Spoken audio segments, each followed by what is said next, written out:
Have you ever seen someone ruin their own life in a single sentence?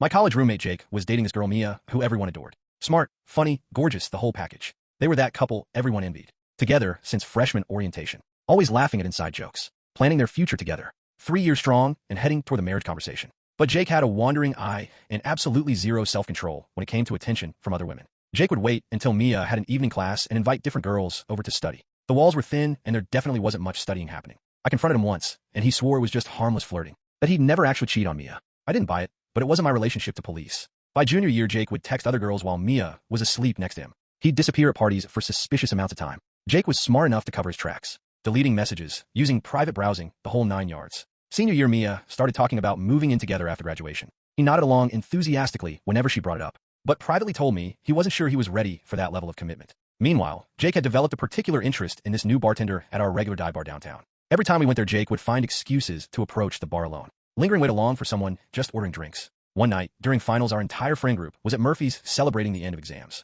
Jake had been drinking heavily. The bartender kept giving him free shots whenever Mia wasn't looking. I could see disaster brewing, but figured it wasn't my place to step in. Around midnight, Mia went to the bathroom with her roommate Emma. Jake immediately leaned across the bar, getting way too close to the bartender. I watched as he scribbled something on a napkin and slid it to her. His number, I assumed. When she smiled and tucked it in her pocket, he looked like he'd just won the lottery. When Mia returned, she kissed his cheek and asked if he wanted to head home soon, mentioning they had brunch plans with her parents the next morning. Not yet, Jake said, pulling her onto his lap. Night's just getting started. For the next hour, Jake kept making excuses to go to the bar alone. Each time he returned, he seemed more intoxicated and less cautious. Mia was getting visibly annoyed, but trying not to make a scene in front of everyone.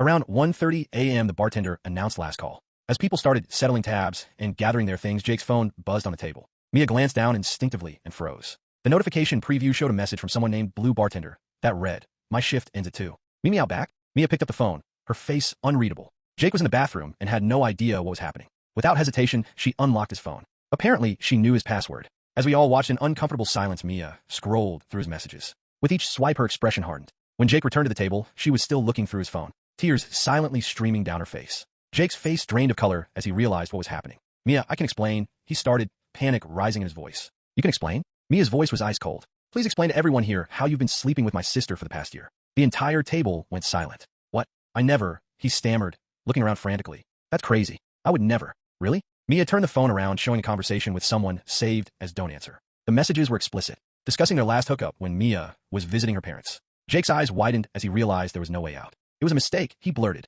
"It only happened a few times when I was drunk." She started. And just like that, with those desperate words, Jake had sealed his fate. Mia dropped his phone into his full beer pitcher with a satisfying plop. "Thanks for the confession," she said calmly, then walked out with dignity.